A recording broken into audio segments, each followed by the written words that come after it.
नमस्कार सभी साथियों को। स्वागत करता हूं सबका इस यूट्यूब चैनल पर जिसका नाम है स्टडी विद PN लोधा। साथियों, सुबह ही बता दिया था कि पर्यावरण का मॉडल पेपर नंबर 5 आने वाला है। गोल्डन पेपर है पर्यावरण का, बहुत ही विशिष्ट, पूर्णतः नए सिलेबस पर आधारित और पूरे सिलेबस को कवर करके लेगा ये टेस्ट। इसी के साथ में नए प्रश्न देखने को मिलेंगे, बहुत ही शानदार, पूरे ही 30 क्वेश्चन। साथियों, इस बात की मैं गारंटी देता हूँ कि आप जब ये पूरा पेपर कर लोगे तो आपको ऐसा नहीं लगेगा कि अरे यार ये कैसा पेपर था या फिर टाइम वेस्ट कर दिया। बिल्कुल भी ऐसा नहीं लगेगा। आपका एक एक मिनट का जो समय यहाँ पे निकलेगा, आप उसे अच्छे से एंजॉय करते हुए बहुत ही उपयोगी जानकारी हासिल कर लोगे। तो चलिए शुरू करते हैं इस वीडियो को। पहला क्वेश्चन देखेंगे। पहला क्वेश्चन है, भारत में सूचना तकनीकी कानून कब लागू किया गया?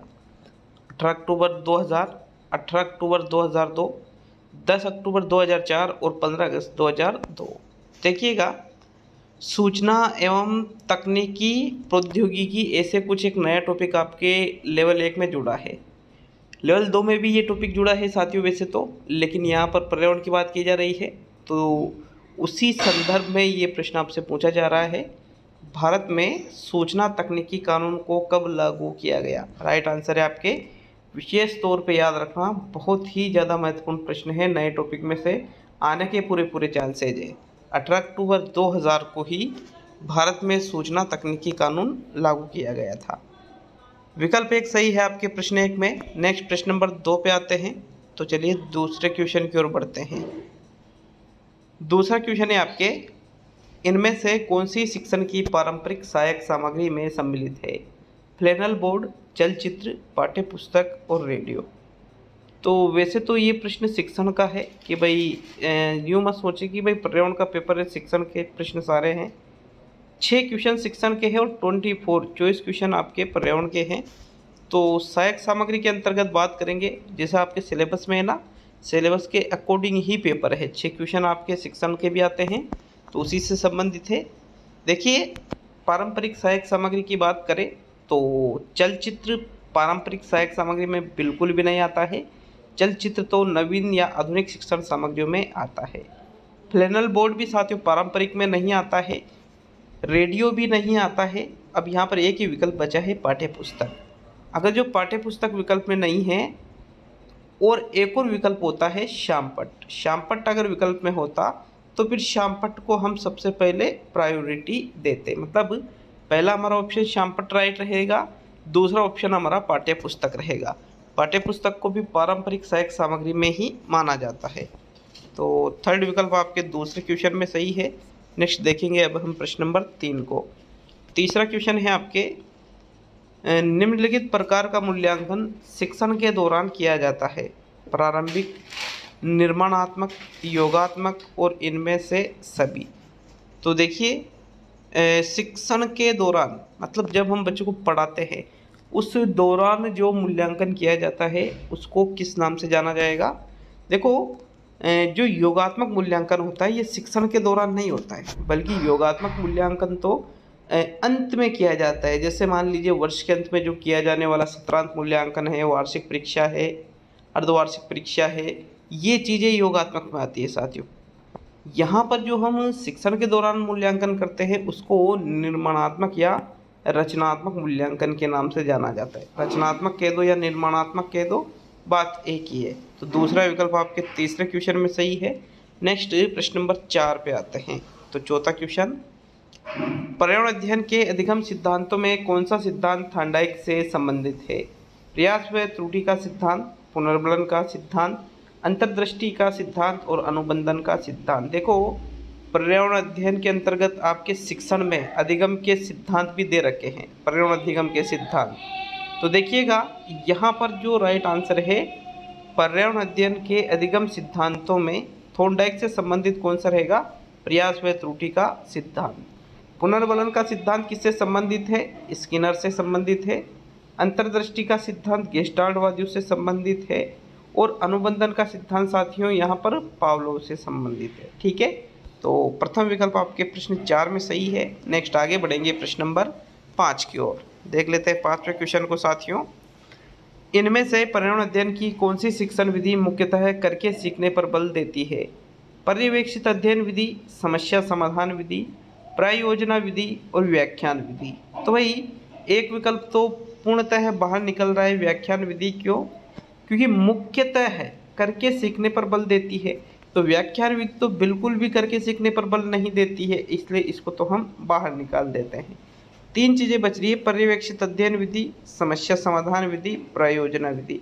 तो साथियों जो विधि मुख्य रूप से उसकी विशेषता यही है कि करके सीखने पर बल, तो यहाँ पे आपका जो प्रश्न नंबर 5 में सही आंसर रहेगा, मुख्यतः प्रयोजना विधि जो है ये करके सीखने पर बल देती है।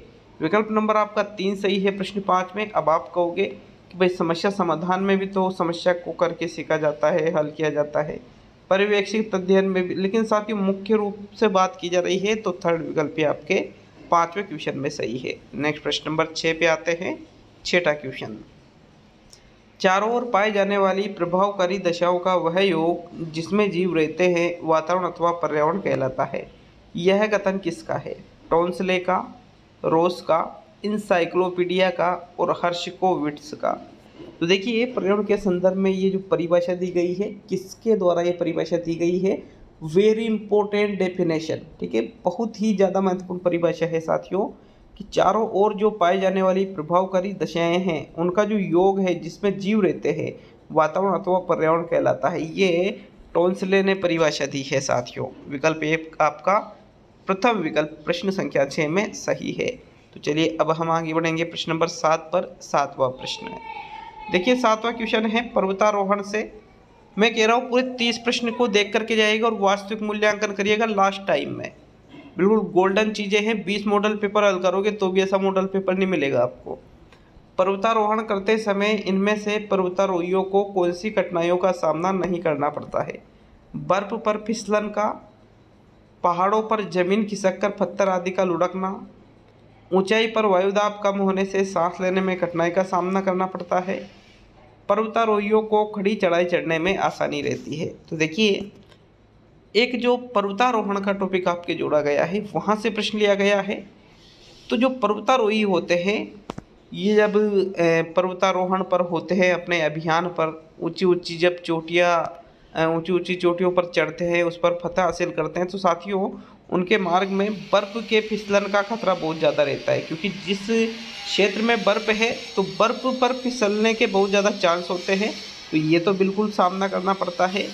पहाड़ों पर जमीन खिसक कर पत्थर आदि का लुढ़कना, बिल्कुल सही बात है, जिसको हम कहते हैं भूस्खलन, ठीक है, जिसमें कई पर्वतारोहियों की जान भी जा चुकी है, तो इसका भी सामना करना पड़ता है।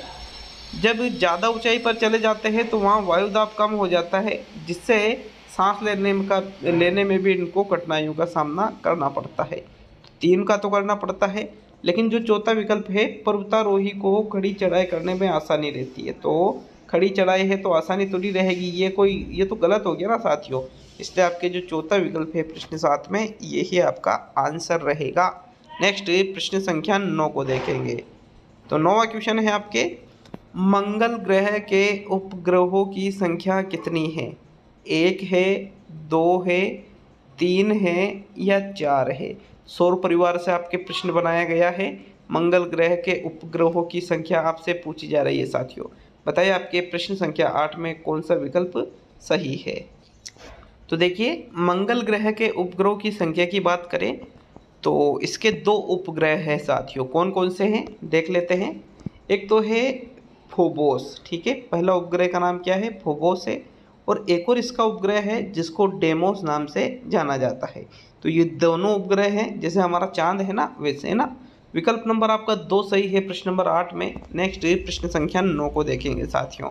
तो चलिए बढ़ते हैं हम 9वें प्रश्न के ऊपर। 9वां प्रश्न क्या है? नमभूमि से संबंधित बेमेल का चयन कीजिए। वुलर झील जम्मू कश्मीर, सांभर झील राजस्थान, केवलादेव घना राष्ट्रीय उद्यान राजस्थान और वेम्बनाथ कोल तमिलनाडु। साथियों नमभूमि का आपके बिल्कुल टॉपिक दिया हुआ है और यहाँ से बार बार प्रश्न पूछा जा रहा है, तो इस टॉपिक को अच्छे से क्लियर कर लेना है। अगर बेमेल की बात करें तो वुलर झील जम्मू कश्मीर में ही है, सांभर झील राजस्थान में ही है, केवलादेव घना राष्ट्रीय उद्यान राजस्थान में ही है, और वेम्बनाथ कोल साथियों ये तमिलनाडु में नहीं है बल्कि वेम्बनाथ कोल केरल में है। कौन से राज्य में है? केरल में है साथियों। तो विकल्प नंबर जो 4 है वो आपका सही रहेगा। नमभूमि से संबंधित विकल्प नंबर जो 4 है ये बेमेल है। तो 9वें क्वेश्चन में चौथा विकल्प सही है। नेक्स्ट प्रश्न नंबर 10 पे आते हैं। देखिएगा 10वें क्वेश्चन को देख लेते हैं। रामदेवरा की पर्चा बावड़ी के संबंध में असत्य कथन है। जो राजस्थान में कलात्मक कृषि पद्धतियों के अंतर्गत आती है तो बावड़ियों का टॉपिक उसमें आ जाता है साथियों। यह बावड़ी राजस्थान के जैसलमेर जिले में स्थित है। यह खारे पानी की बावड़ी है। रामदेवरा की पर्चा बावड़ी के पानी को तीर्थयात्री पवित्र जल के रूप में मानते हैं और इस बावड़ी का निर्माण रामदेव जी के गुरु के आदेशानुसार किया गया था। देखिएगा प्रश्न संख्या 10 में आपका कौन सा विकल्प सही है। तो बात करें रामदेवरा की जो पर्चा बावड़ी है राजस्थान के जैसलमेर जिले में ही स्थित है साथियों, सही है। यहाँ पर जो दूसरा विकल्प है यह खारे पानी की बावड़ी है, ये एक गलत विकल्प है क्योंकि यह खारे पानी की बावड़ी नहीं है बल्कि ये तो मीठे पानी की बावड़ी है। तीसरा विकल्प कह रहा है कि रामदेवरा की पर्चा बावड़ी के पानी को तीर्थयात्री पवित्र जल के रूप में मानते हैं, तो ये भी सही है। और चौथा विकल्प कह रहा है इस बावड़े का निर्माण रामदेव जी के गुरु के आदेशानुसार किया गया था, ये विकल्प भी गलत है क्योंकि इसका निर्माण किसके आदेशानुसार? रामदेव जी के आदेशानुसार किया गया था। तो विकल्प नंबर 2 और विकल्प नंबर 4 दोनों ही इसमें असत्य कथन है। तो दूसरा भी आपका आंसर रहेगा और चौथा विकल्प भी आपका आंसर रहेगा प्रश्न नंबर 10 में। नेक्स्ट प्रश्न नंबर 11 को देखेंगे। 11वां क्वेश्चन, प्रश्न नंबर 11 है, बहुत ही नॉलेजेबल प्रश्न है, बहुत ही ज़्यादा। इनमें से असत्य कथन है, थोड़ा सोचना समझना और फिर उत्तर देना। राजस्थान का राज्य पुष्प रोहिड़ा है जिसे 1983 में राज्य पुष्प घोषित किया गया, जो कि मारवाड़ टीक के नाम से भी जाना जाता है। दूसरा विकल्प है राजस्थान का राज्य वृक्ष खेंजड़ी है जिसे राजस्थान का कल्प वृक्ष भी कहा जाता है, इसके फल को सांगरी कहते हैं। तीसरा विकल्प है गोडावन को 1981 में राजस्थान का राज्य पक्षी घोषित किया गया, इसे सोहन चिड़िया एवं शर्मिला पक्षी के नाम से भी जानते हैं एवं इसके लिए जैसलमेर की सेवण घास उपयुक्त है। चौथा विकल्प है चिंकारा को 1981 में राज्य पशु घोषित किया गया, इसे छोटा हिरन के नाम से भी जाना जाता है। तो असत्य कथन देखना है, राजस्थान के जो राज्य प्रतीक है वहाँ से प्रश्न है। एक प्रश्न 101% यहाँ से आएगा आपके जो राज्य प्रतीक है उसमें से। तो थोड़ा सोच लीजिए, टाइम मिल सकता है इसके लिए क्योंकि प्रश्न थोड़ा बड़ा है। देख लेते हैं राइट आंसर। साथियों प्रथम विकल्प सही है। असत्य कथन है यहाँ पर, राजस्थान का राज्य पुष्प क्या है? रोहिड़ा, बिल्कुल सही है। इसे मारवाड़ टीक के नाम से भी जाना जाता है, सही है। लेकिन इसी में कह रहा है ये 1982 में राज्य पुष्प घोषित किया गया, तो रोहिड़ा को 1982 में राज्य पुष्प घोषित नहीं किया गया था। ये सन यहाँ पर गलत दे रखा है, इसलिए प्रथम विकल्प आपका असत्य कथन है। बाकी राज्य वृक्ष खेंजड़ी है, इसे कल्प वृक्ष भी कहते हैं और इसके फल को सांगरी भी कहते हैं। तीसरा सही है, गोडावन को 1981 में राजस्थान का राज्य पक्षी घोषित किया था। सोहन चिड़िया कहा जाता है, शर्मिला पक्षी कहा जाता है और जैसलमेर की जो सेवन घास है उसके सेवन घास इसके लिए उपयुक्त मानी जाती हैं। चौथा विकल्प बिल्कुल सही है, चिंकारा को 1981 में राज्य पशु घोषित किया और छोटा हिरन भी इसको कहते हैं साथियों। ठीक है, तो दूसरा, तीसरा, चौथा पूर्णतः सही है लेकिन पहले में गलती है साथियों, इसलिए प्रथम विकल्प आपका आंसर रहेगा। तो चलिए अब हम प्रश्न नंबर 12 पे आते हैं। 12वां क्वेश्चन स्टार कर लीजिए प्रश्न पर। पर्यावरण संरक्षण अधिनियम भारत में कब लागू किया गया? 19 नवंबर 1986, 19 दिसंबर 1986, 19 सितंबर 1986 और 19 जुलाई 1986। तो भाई चारों ही विकल्प 1986 के हैं, तो ये तो क्लियर है कि भाई 1986 में पर्यावरण संरक्षण अधिनियम लागू किया गया था। लेकिन 1986 में भी कौन सी तारीख को? चारों में ही 19 तारीख है, तो फिर 19 आपका आंसर होगा, 86 आपका आंसर होगा, लेकिन महीने की बात आ जाती है। तो साथियों 19 नवंबर 1986 को पर्यावरण संरक्षण अधिनियम भारत में लागू किया गया था। विकल्प नंबर आपका 1 सही है प्रश्न 12 में। नेक्स्ट प्रश्न नंबर 13 को देखेंगे। राष्ट्रीय मरु उद्यान राजस्थान को किस अन्य नाम से भी जाना जाता है? टाइगर पार्क, जीवाश्म पार्क, घास क्षेत्र पार्क और वन्यजीव पार्क। तो देखो राष्ट्रीय मरु उद्यान का नाम तो सभी ने सुन ही रखा होगा, जो कि जैसलमेर ज़िले में स्थित है और इसको हम जीवाश्म पार्क के नाम से भी जानते हैं, क्योंकि साथियों इसमें बहुत ही पुराने जीवाश्म मिले हैं। ठीक है, बहुत ही मुझे थोड़ा ध्यान से उतर गया कि कितने वो पुराने जीवाश्म थे, इसी उद्यान में मिले थे साथियों। विकल्प आपका 2 सही है प्रश्न नंबर 13 में। नेक्स्ट प्रश्न नंबर 14 पे आते हैं। 14वां क्वेश्चन, किसी जीव के शरीर में कोशिकाओं के ऐसे समूह को, यहाँ रिक्त स्थान है जिसकी पूर्ति करना है, कहा जाता है जिनकी उत्पत्ति एक समान हो तथा वे एक विशेष कार्य करे। तो उनको हम क्या कहेंगे? कोशिका कहेंगे, उत्तक कहेंगे, अंग कहेंगे या तंत्र कहेंगे। तो साथियों कोई भी जीव है उसके शरीर में कोशिकाओं का ऐसा समूह, तो समूह की बात की जा रही है तो समूह को हम क्या कहते हैं? उत्तक कहते हैं। साथियों कोशिका से उत्तक बनता है, उत्तक से अंग, अंग से तंत्र। ठीक है, इस प्रकार इनका क्रम होता है। तो दूसरा विकल्प 14वें प्रश्न में सही है। नेक्स्ट प्रश्न नंबर 15 पे आते हैं। 15वां क्वेश्चन है, विश्व स्वास्थ्य संगठन ने भारत को पोलियो मुक्त राष्ट्र कब घोषित किया? 2012 में, 2013 में, 2014 में और 2015 में। तो बात करें WHO की, WHO के द्वारा भारत को पोलियो मुक्त राष्ट्र घोषित किया गया था सन 2014 में। पल्स पोलियो अभियान के अंतर्गत आपसे ये प्रश्न पूछा जा रहा है, तो थर्ड विकल्प आपके प्रश्न 15 में सही है साथियों। अब हम आगे बढ़ते हैं प्रश्न नंबर 16 की ओर। तो चलिए देख लेते हैं आपके 16वें क्वेश्चन को। ये देखिए प्रश्न नंबर 16, निम्न में से किस रोग के होने पर पेट में ऐंठन व दर्द होता है तथा रोगी को दस्त, उल्टी व भूख कम लगना जैसे लक्षण प्रदर्शित होते हैं? तो उसको हम एनीमिया कहते हैं, अमीबियासिस रोग कहते हैं, मेट हीमोग्लोबिन कहते हैं या मलेरिया इसको कहा जाता है साथियों। देखिए एनीमिया में तो क्या होता है, ब्लड की कमी हो जाती है शरीर में। ठीक है, जो RBC है उसकी मात्रा घट जाती है साथियों। तो देखिएगा पेट में ऐंठन होना और दर्द होना ये एनीमिया के लक्षण नहीं है। मलेरिया के भी ये लक्षण नहीं है साथियों, बल्कि ये अमीबियासिस एक रोग है साथियों जो कि पेट से संबंधित है। तो विकल्प नंबर आपका 2 सही है। जब हमें अमीबियासिस नामक रोग हो जाता है तो रोगी को जो दस्त है, दस्त लगना, उल्टियाँ आना, भूख कम लगना, पेट में ऐंठन और दर्द होना, ये चीज़ें प्रदर्शित होती है। सेकंड विकल्प आपके 16वें क्वेश्चन में सही है। नेक्स्ट प्रश्न नंबर 17 पे आते हैं। तो 17वां क्वेश्चन है, इनमें से असत्य कथन है। ठीक है, लैंगरहैंस द्वीपिकाएँ अग्नाशय में पाई जाती है, रुधिर का pH मान 7.4 होता है, रक्त को हृदय से शरीर के विभिन्न अंगों में पहुँचने का कार्य शिराएँ करती है, फेफड़े, नाक, त्वचा, यकृत, बड़ी आंत व किडनी मुख्य उत्सर्जी अंग है। असत्य कथन की बात करें तो साथियों वेरी इंपॉर्टेंट है ये, वेरी इंपॉर्टेंट 2-3 टॉपिक्स में से एक क्वेश्चन बनाया गया है, बहुत ही ज़्यादा महत्वपूर्ण। लैंगरहैंस द्वीपिकाएँ हैं बिल्कुल अग्नाशय में ही पाई जाती है साथियों। रुधिर का pH मान 7.4 ही होता है, लेकिन यह तीसरा विकल्प गलत है। मतलब असत्य कथन है, क्यों है? क्योंकि रक्त को हृदय से शरीर के विभिन्न अंगों में पहुंचाने का कार्य शिराएं नहीं करती है, बल्कि धमनियां करती है। कौन करती है? धमनियां करती है साथियों। ये जो शिराएं हैं, शिराओं का क्या कार्य होता है?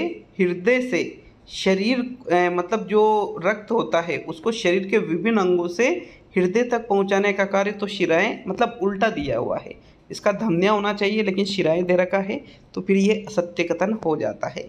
थर्ड विकल्प आपके 17वें क्वेश्चन में सही है। बाकी फेफड़े है, नाक है, त्वचा है, यकृत है, बड़ी आंत है, किडनी है, ये मुख्य उत्सर्जक अंगों में आते हैं, तो ये भी सही है। ठीक है, असत्य कथन ओनली थर्ड विकल्प ही है, तो यही आपका आंसर रहेगा।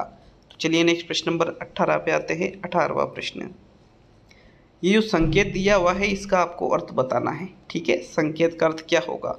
विकल्प 1 देखिएगा, बायां घुमावदार मोड़, दायां घुमावदार मोड़, दाहिने मुड़कर फिर आगे, बाएं मुड़कर फिर आगे। तो साथियों इस प्रकार से ये साइड बाएं की ओर जा रही है और ये साइड दाएं की ओर जा रही है, तो ये इधर से है तो मतलब बायां रहेगा, बायां मोड़। ठीक है, अब बायां में भी दायां वाला तो गलत ही हो गया, अब बायां में भी देखो, बायां में भी अगर इस प्रकार से यूँ होता ही तो ये होता है बाएं मुड़कर फिर आगे, लेकिन यहाँ पर मोड़ की ही बात की जा रही है, तो ये बायां घुमावदार मोड़ ही रहेगा। विकल्प आपका 1 सही है इस क्वेश्चन में। नेक्स्ट प्रश्न नंबर 19 को देखेंगे। तो चलिए 19वें क्वेश्चन की ओर। राजस्थान के किस जिले में बाबूजी का जन्म स्थल कोलू गांव है? नागौर जिले में, जोधपुर जिले में, पाली जिले में और अजमेर जिले में। राजस्थान के लोक देवताओं से संबंधित प्रश्न है। बाबूजी का जन्म स्थल है कोलू गांव, और अब ये कोलू गांव पड़ता कहाँ है ये पूछा गया आपसे। तो राइट आंसर है 19वें क्वेश्चन में राजस्थान के जोधपुर जिले में, ठीक है, कोलू गांव स्थित है, जो कि बाबूजी का जन्म स्थल है साथियों। कौन सा जिला है वो? जोधपुर। सेकंड विकल्प आपके 19वें प्रश्न में सही है। नेक्स्ट प्रश्न नंबर 20 को देखेंगे। विजयगढ़ी किस दुर्ग में स्थित है? जयगढ़ दुर्ग में, नागौर दुर्ग में, चित्तौड़गढ़ दुर्ग में और मेहरानगढ़ दुर्ग में। देखिए विजयगढ़ी का नाम तो सभी ने सुन ही रखा होगा, बहुत ही फेमस है। वैसे ये स्थापत्य कला के अंतर्गत आपसे प्रश्न पूछ रहा है।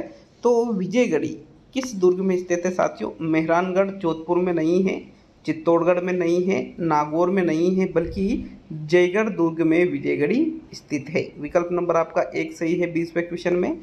नेक्स्ट प्रश्न नंबर 21 को देखेंगे। तो 21वां प्रश्न, नाथद्वारा चित्र शैली में मुख्यतः है श्री कृष्ण की बाल लीलाओं के सर्वाधिक चित्र देखने को मिलते हैं। राम के चारित्रिक विशेषताओं पर प्रकाश डाला गया है। विष्णु जी लीलाओं का वर्णन किया गया है, और इनमें से सभी। तो नाथद्वारा राजस्थान की चित्र शैली में आपके टॉपिक जोड़ा गया है साथियों। वहाँ से भी प्रश्न बनने के बहुत चांस है, इसलिए मैंने वहाँ से भी प्रश्न लिया है। देखो हर बार सारे टॉपिक्स तो कवर हो नहीं पाते, क्वेश्चन तो 30 ही आएंगे, लेकिन पर्यावरण में टॉपिक ही इतने ज़्यादा हैं कि सभी में से तो प्रश्न नहीं बन पाएंगे भाई। लेकिन जो जो इम्पोर्टेंट टॉपिक है, तो जैसे इस बार कुछ टॉपिक छोड़ दिए, अगली बार फिर वापस उनको ले लिया जाएगा, इस बार के कुछ टॉपिक छोड़ दिए जाएंगे, तो ऐसे ही होगा सिस्टम। नाथद्वारा चित्र शैली में मुख्यतः श्री कृष्ण की बाल लीलाओं के सर्वाधिक चित्र देखने को मिलते हैं साथियों। विकल्प आपका 1 सही है 21वें क्वेश्चन में। नेक्स्ट आगे बढ़ेंगे प्रश्न नंबर 22 पर। तो 22वां प्रश्न, इनमें से असुमेलित है रखड़ी सिर पर, सटका कमर पर, बंगड़ी हाथ में, तिमनिया और दांत में। साथियों एक तरफ है आभूषणों के नाम, और एक तरफ है उन आभूषणों को जहां पहना जाता है वो चीज़।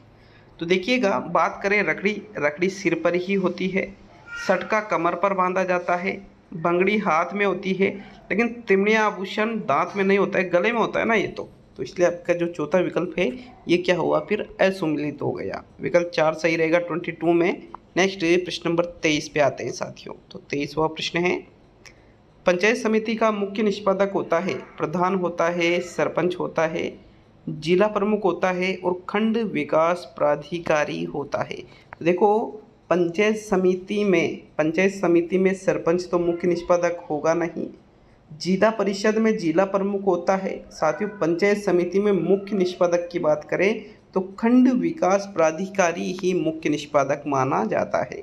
विकल्प नंबर आपका 4 सही है प्रश्न नंबर 23 में। नेक्स्ट प्रश्न नंबर 24 को देखेंगे।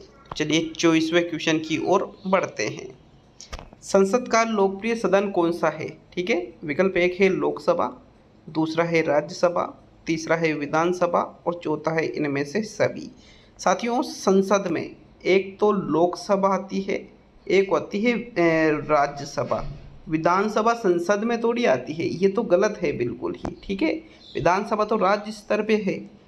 अब इसमें भी जो लोकप्रिय सदन है वो कहलाता है लोकसभा, क्योंकि लोकसभा के सदस्यों का चुनाव जो भारतीय जनता है इनके द्वारा प्रत्यक्ष रूप से किया जाता है, इसलिए ये संसद का लोकप्रिय सदन कहलाता है साथियों। विकल्प 1 सही है आपके प्रश्न नंबर 24 में। तो चलिए नेक्स्ट प्रश्न नंबर 25 को देखेंगे।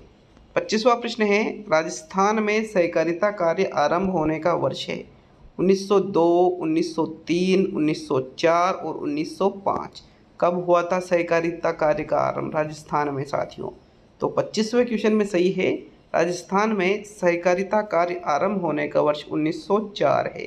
थर्ड विकल्प आपके 25वें क्वेश्चन में सही है। नेक्स्ट प्रश्न नंबर 26 पे आते हैं। तो आपके 26वां क्वेश्चन, भारत में उपभोक्ता संरक्षण अधिनियम की घोषणा कब हुई? 1986 ईस्वी में, 1980 ईस्वी में, 1987 ईस्वी में और 1988 ईस्वी में। देख लिया होगा आपने कि कितने इंपॉर्टेंट प्रश्न मैं लेकर आया हूँ। बड़ी मुश्किल से, यूँ मानो आप कम से कम 4 से 5 घंटे लगे साथियों आज क्वेश्चनों को बनाने में, छांटने में, क्वेश्चन निकालने में। ऑप्शन बनाने में, मतलब बहुत ही ज़्यादा मेहनत हुई है। तो फिर आप भी वीडियो को लाइक शेयर जरूर कीजिएगा अपना मात्र 1 मिनट निकाल के, ठीक है। भारत में उपभोक्ता संरक्षण अधिनियम की बात की जाए तो इसकी घोषणा 1986 में हुई थी और 87 में इसको लागू किया गया था साथियों, ठीक है। नेक्स्ट आगे बढ़ेंगे प्रश्न नंबर 27 पर। तो चलिए देख लेते हैं आपके 27वें प्रश्न को। ये देखिए, एस्किमो जनजाति का ग्रीष्मकालीन आवास जो चमड़े से तंबूनुमा आकृति के बने होते हैं कहलाते हैं? ट्यूपिक कहलाते हैं, इग्लू कहलाते हैं, किस्ताव कहलाते हैं या आल कहलाते हैं? तो देखो, जो एस्किमो जनजाति है, नाम तो सभी ने सुन ही रखा होगा, विभिन्न प्रकार के मानव आवास में संबंधित ये प्रश्न है। तो उनके ग्रीष्मकालीन आवास जो चमड़े से तंबूनुमा आकृति के बने होते हैं उसको ट्यूपिक कहते हैं साथियों। और बर्फ से बने घरों को तो क्या कहा जाता है? इग्लू। लेकिन यहाँ पर चमड़े से बने तंबूनुमा आकृति की बात की जा रही है। ये चमड़ा जो होता है ये भालू जो होते हैं उनकी खाल का चमड़ा होता है साथियों। विकल्प नंबर आपका 1 सही है 27 में। नेक्स्ट प्रश्न नंबर 28 को देखेंगे। तो आपके 28वां प्रश्न, वस्त्रों के संबंध में असत्य कथन है। वस्त्रों पर कलप की जाती है, समय समय पर वस्त्रों पर प्रेस करनी चाहिए, हमेशा तंग वस्त्र पहनने चाहिए और वस्त्रों पर सिलाई मजबूत होना चाहिए। तो बात करेंगे वस्त्रों की। वस्त्रों से ये प्रश्न लिया गया है। कलप की जाती है कड़ापन लाने के लिए, सही है। समय समय पर वस्त्रों पर प्रेस भी करनी चाहिए, इससे वस्त्र अच्छे रहते हैं। हमेशा तंग वस्त्र पहनने चाहिए, ये गलत कथन है साथियों। हमेशा तंग वस्त्र नहीं, ऐसे वस्त्र पहनने चाहिए जो शरीर के लिए आरामदायक हो। बाहर से तो अच्छे दिख रहे हो लेकिन बिल्कुल शरीर जकड़ रखा है उन वस्त्रों ने, तो ऐसे वस्त्र हमें नहीं पहनना चाहिए। बाकी सिलाई तो मजबूत होना स्वाभाविक सी चीज़ है। तो थर्ड विकल्प आपके 28 में सही है। नेक्स्ट आगे बढ़ेंगे 29वें क्वेश्चन की ओर, जो कि आपका सेकंड लास्ट क्वेश्चन है आज का। इनमें से कौन सी विशेषता संयुक्त परिवार की नहीं है? हम की भावना, कर्ता के पास अधिक अधिकार, बच्चों में आत्मनिर्भरता और पीढ़ियों की गहराई। तो साथियों, एक जो संयुक्त परिवार होता है, संयुक्त परिवार में हम की भावना होती है। हम की भावना मतलब सारे एक साथ मिलकर रहते हैं हम, ठीक है। कर्ता के पास अधिक अधिकार होते हैं, मतलब जो यूँ मान सकते हो जो मुखिया होता है उसके पास अधिक अधिकार होते हैं, सभी उसकी बातें मानते हैं। लेकिन यहाँ तीसरा विकल्प है बच्चों में आत्मनिर्भरता। तो साथियों, आत्मनिर्भरता का गुण जो है वो एकल परिवार का है, न कि संयुक्त। यहाँ पर बच्चे आपस में जो बहुत सारे सदस्य होते हैं तो उन पर ही निर्भर रहते हैं अधिकतर, इसलिए थर्ड विकल्प आपके 29वें क्वेश्चन में सही है। बाकी पीढ़ियों की गहराई इसमें पाई जाती है क्योंकि एक ही छत के नीचे 3 से 4 पीढ़ियाँ एक साथ रहती है साथियों। 3 से 4 पीढ़ियों के अलग अलग लोग, ठीक है। ओनली थर्ड विकल्प आपके 29वें क्वेश्चन में सही है। अब आज का अंतिम और 30वां प्रश्न। लेकिन फिर भी किसी प्रश्न पे आपको डाउट है कि भाई इस प्रश्न में मुझे डाउट है, तो उसके लिए आप कमेंट कर सकते हो। सुबह जो हिंदी का जो पेपर था बिल्कुल उसमें प्रश्न नंबर 18 में जो आप बोल रहे हो एक ही विकल्प सही है, बाकी के 3 उसमें गलत थे साथियों। प्रश्न संख्या 30 और आज का अंतिम क्वेश्चन है, भारत में सार्वजनिक स्थानों पर धूम्रपान को निषेध करने हेतु पारित कानून है। तंबाकू उपयोग निषेध अधिनियम, सार्वजनिक स्थल धूम्रपान प्रतिबंध अधिनियम, धूम्रपान निषेध अधिनियम और इनमें से कोई भी नहीं। तो जो सार्वजनिक स्थानों पर धूम्रपान को रोकने हेतु जो कानून पारित किया गया था उस कानून को हम धूम्रपान निषेध अधिनियम के नाम से जानते हैं। थर्ड विकल्प 30वें क्वेश्चन में सही है। तो आज का ये थर्ड टेस्ट पूरा हुआ। कल सुबह वापस हिंदी का टेस्ट आएगा, साइकोलॉजी का आएगा, ईवीएस का भी आएगा, ठीक है। हो सकता है एक आध पेपर और कल संस्कृत का भी आ जाए, तो तैयार रहिएगा, ठीक। मिलते हैं अगले वीडियो में। बहुत बहुत धन्यवाद सभी का।